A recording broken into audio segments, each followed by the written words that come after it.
everyone. I'm pleased to welcome on this Thanksgiving Day season Jade Dickens. Jade, welcome to the show. How are you today?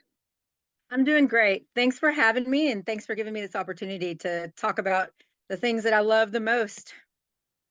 Well, it's my pleasure. So, just for some history for the viewers at home, I met you in Austin this June when I came out there to do the Super Series in Texas. And obviously, we hit it off. We became friends. You're a great lifter, too, by the way. Thank And you. you're welcome. And there we go. You held your own Super Series Stage 2. And we'll talk about future plans for holding meets, but I'm pretty sure that we'll have Armlifting USA meets in Texas all throughout the year. So why don't you tell the folks who haven't met you yet a little bit about yourself, and we'll continue with some questions. Okay. I have been in the strength world for over 23 years. I actually started out um, wanting to do strongman back in the very early 2000s. And when I saw Jill Mills on The World's Strongest Woman Uh-huh. on ESPN, and Yeah. she made it obtainable. I was, how old was I? I was like 28 years old. I was looking for a hobby, had a husband and kids and all that good stuff. I worked in corrections at the time, and I saw, and I've always loved the weight room. I've always loved lifting weights, always been a farm girl. So I was always a little bit stronger than everybody else. And so when I saw her doing those things, I looked at my husband and I said, I want to do that. And my husband, being the great man that he is, has never told me no. And he goes, okay. And that was right when instant messaging had just started coming online. uh, And believe it or not, she answered me. And so I was just, she made it obtainable because I'm a Texas girl. I am 2.5 hours from San Antonio. She lives in San Antonio. She right. was my height, my weight. I was like, I could do this.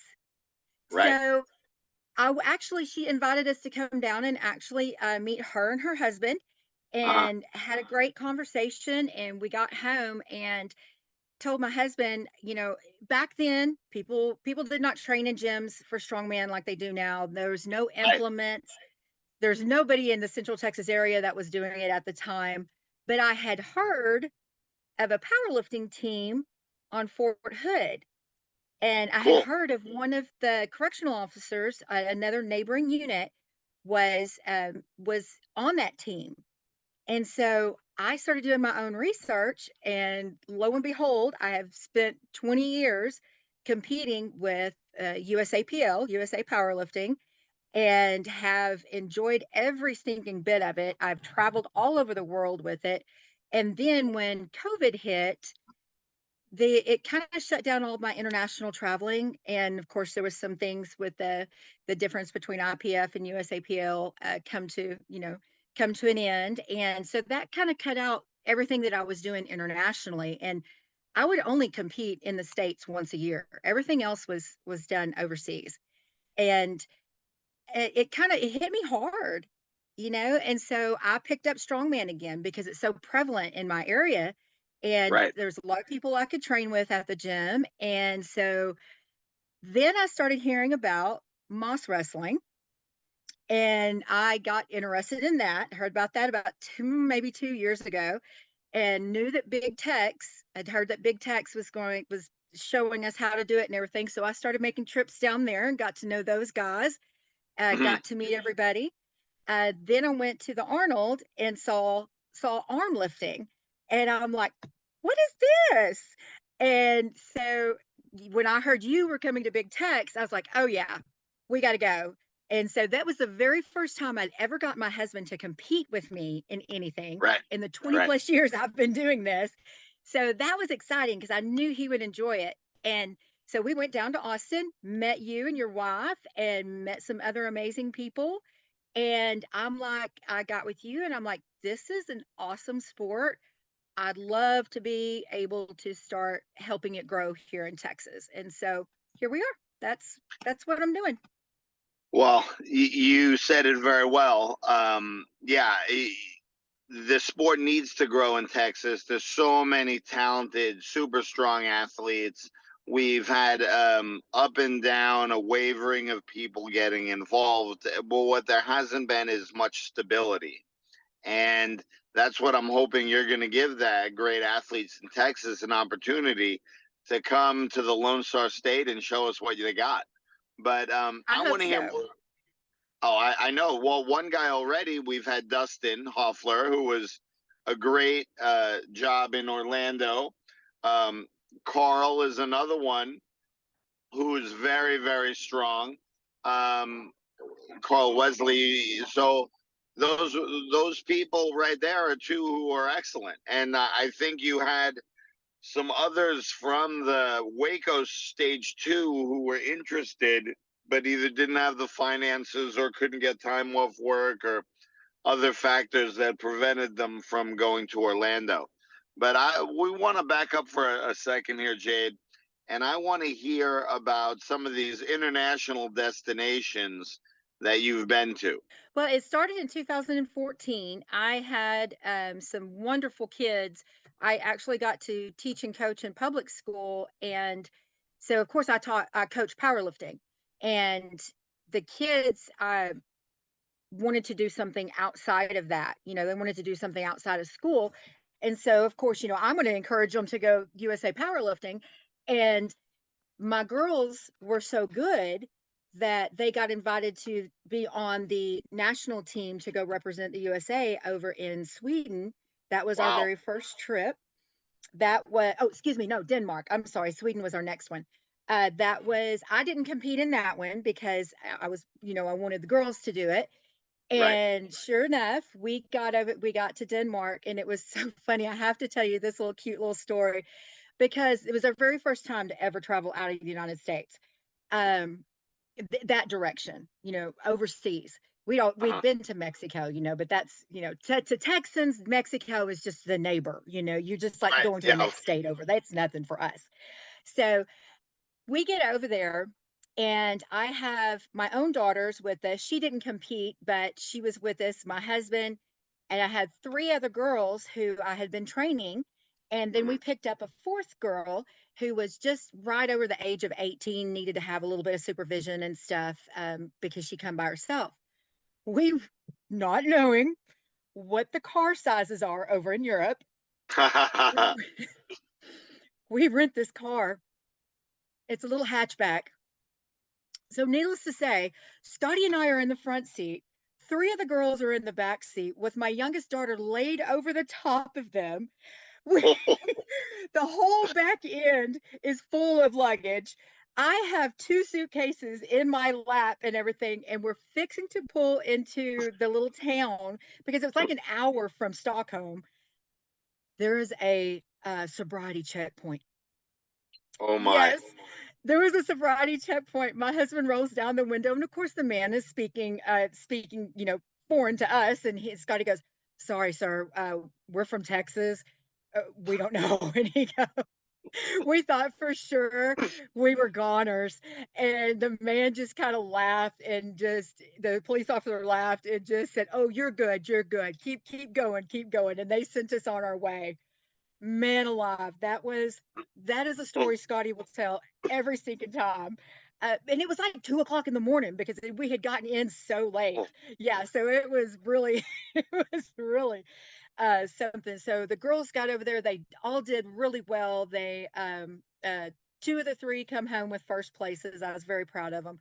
Wow. And then I decided to jump in the game the next year with them, and we went to Sweden and we went to Sundsvall. That was amazing because of where we stayed at. It was literally an all-inclusive resort, and it Wow. even had an ice skating rink, and it was just too neat. Yeah. Wow. So we've been. Then my kids, like it always happens, they grow up and they move on. They're all adults now, and they're married and have kids and all that. So eventually, I hope maybe one of these days they'll come back to it. But I'm still, I've not ever given up competing. And so where did we go from there? That was, I think we sat out 16 because it was in South Africa. And we were Hmm. just going, no, we're not gonna take that chance, Um, Correct. yeah, and plus it was a 22-hour plane trip. No, no thanks. It's far away. And Yes. it's very Yes, far ma'am. away because it was down in just outside of Johannesburg, so it was very far. But I continued to do NAPF and those kind of things. So I've been up to Canada. I competed up in Canada a couple of times. I've also competed in Costa Rica. That Wow. was amazing. That was amazing. That was Wow. absolutely wonderful. We have a couple of friends that live down there, so we got treated like top notch, Cool. tourists down there. We got to do cool things there. Cool. But the so at 18, we also went to Mongolia. I was dead set that I wanted to go to Mongolia because I've always had a fascination with Genghis Khan.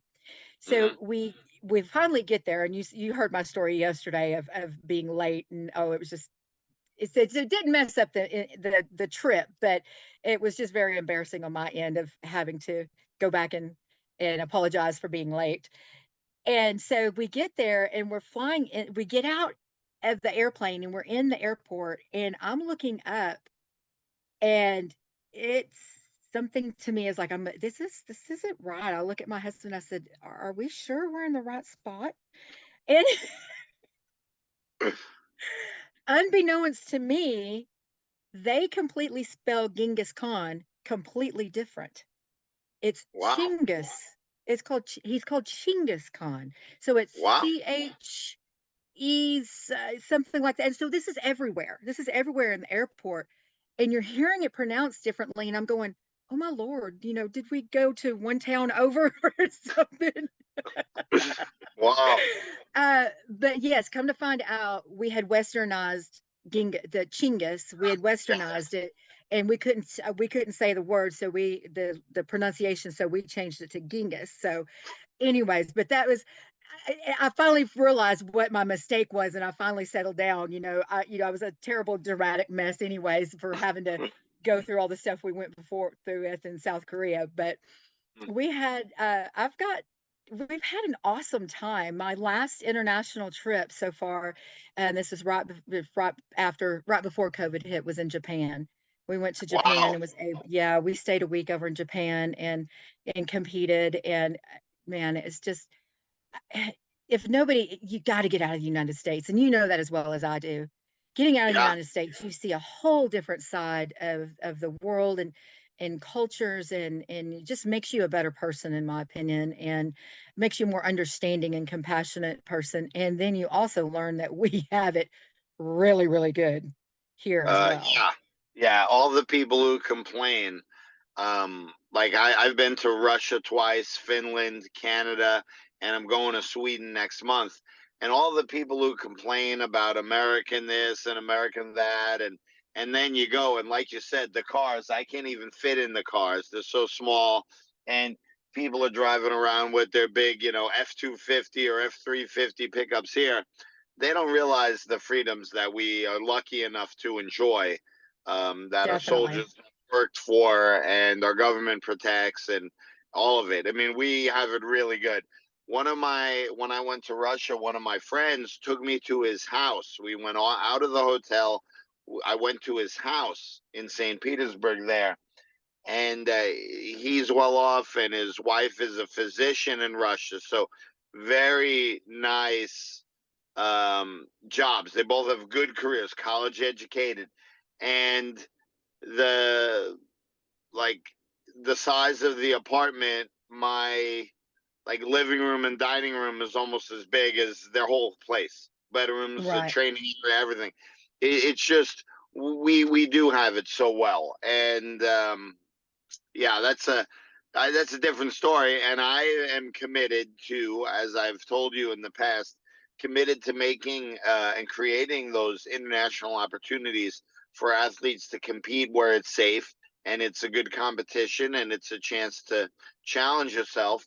And likewise, I love bringing the foreign lifters here to the Arnold Hmm. Classic or to the World Championships. So we it goes both ways. And I think that the number of international either destinations or people coming here it just enhances the overall operation to a very high degree. So yeah, I 100%, 101% concur with you, Jade, that you've got it.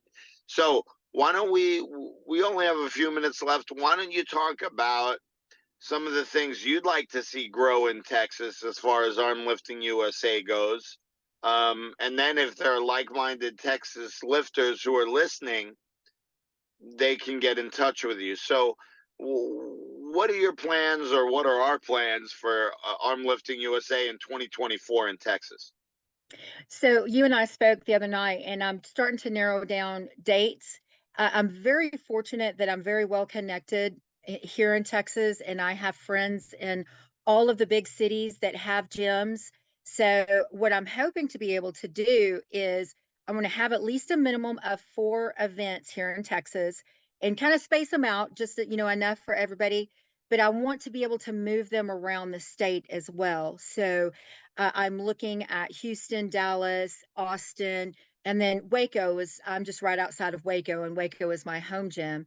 And so I'm hoping to have something very soon at the beginning of February in probably Waco. I'm going to start working that out and making sure it works with everybody's schedules and everything. So I am fortunate that I'm about to retire from my 9 to 5 job, my government job.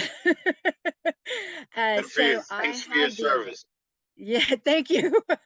I have the ability to be very mobile, and that's what I'm going to be doing is I'm promoting 4 different sports and have the equipment and everything for those sports, and so I can take the equipment to the gyms and wherever is needed at. And of course it gives me time to see my friends and everything like that, so that's always a plus. And that way, because I know we've got Carl and Dustin down in Houston. I know Heather is right outside of San Antonio, right outside of Austin, between San Antonio and Austin, I believe. And Austin, then yeah. Dallas hasn't really had the opportunity to see it. So I'm going to take that. I'm going to take it up there. And what I have been doing over the past year since we've started is every time I host a powerlifting meet or strongman meet, I bring my implements with me and kind of do a little show and tell at the same time, so people can start getting used to it, and they can start seeing it. And so when they start seeing people talk about it and everything, they'll have an idea of what it is. And so I'm just trying to bring exposure to it. I'm just, you know, you and I both are masters lifters, and you don't have to stop. We don't have No, to stop competing because no. we've gotten older. But I also want everybody to understand that, because I taught in junior high. I taught and coached in junior high, and I saw a lot of kids that wanted to be an athlete that just quite wasn't ready to be a volleyball player or a basketball player or a football player. But we have things out there that they can get into, find their tribe, enjoy, and it's with them. Oops, sorry. I hit something on my computer. I just got too excited. For something for them to have and enjoy for their own. And I just want that for Absolutely. everybody. I want everybody to grab a hold of something, do it, enjoy it. That's what life is about, you know. Exactly. The people you meet, the experiences you have.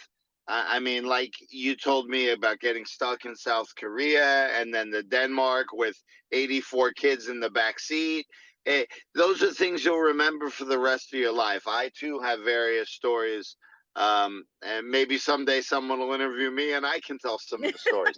But Right. um, the you have hit it on, you just hammering the nail. It's gone through the board now. You and I, we're seeing the same picture, and that's the thing that I want to create and expand to all the masses of arm lifting.